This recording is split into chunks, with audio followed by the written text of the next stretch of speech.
തിരുനാവായ നാവാമുകുന്ദ ക്ഷേത്രം. തിരുനാവായ നാവാമുകുന്ദ ക്ഷേത്രം സ്ഥിതി ചെയ്യുന്ന ജില്ല ഏതാണെന്ന് അറിയാമോ? മലപ്പുറം ജില്ലയാണ്. ജില്ല ഏതാണ്? മലപ്പുറം ജില്ലയാണ്. കേരളത്തിലെ ഒരു ദിവ്യദേശമാണ് തിരുനാവായ. തിരുനാവായയിൽ പ്രതിഷ്ഠ നടത്തിയത് നവയോഗികളാണ് എന്ന് പറയപ്പെടുന്നുണ്ട്. നവയോഗികളാണ് തിരുനാവായയിൽ പ്രതിഷ്ഠ നടത്തിയത് എന്നാണ് ഐതിഹ്യം. അതുപോലെ തിരുനാവായ നാവാമുകുന്ദ ക്ഷേത്രവുമായി ബന്ധപ്പെട്ട് നടത്തിയിരുന്ന ഒരു ആഘോഷമായിരുന്നു മാമാങ്കം.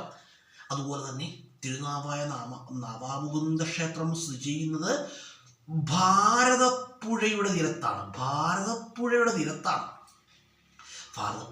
കുറിച്ച് നമുക്കറിയാം. കേരളത്തിലെ ഗംഗ, കേരള ഗംഗ എന്നറിയപ്പെടുന്നത് ഭാരതപ്പുഴയാണ്.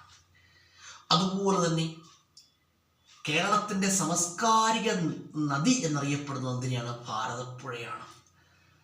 അതുപോലെ തന്നെ ഭാരതപ്പുഴയുടെ ഉത്ഭവമൊക്കെ നമുക്കറിയാം. ഭാരതപ്പുഴ ഉത്ഭവിക്കുന്നത് തമിഴ്നാട്ടിലെ ആനമലയിൽ നിന്നുമാണ്. ഞാൻ അങ്ങോട്ടൊന്നും കടക്കുന്നില്ല, ഇതൊക്കെ വളരെ വിശദമായിട്ട് ഒരുപാട് തവണ പല വീഡിയോകളിലും പറഞ്ഞിട്ടുണ്ട്.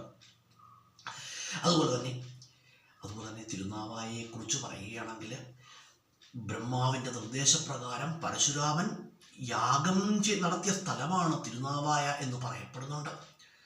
അങ്ങനെ ചുരുക്കി പറഞ്ഞാൽ ഒരു പുണ്യഭൂമിയാണ് തിരുനാവായ. തിരുനാവായ നാവാമുകുന്ദ ക്ഷേത്രദർശനം എന്നൊക്കെ പറഞ്ഞാൽ വളരെ പുണ്യമേറിയതാണ് കേട്ടോ. കേരളത്തിലെ അറിയപ്പെടുന്ന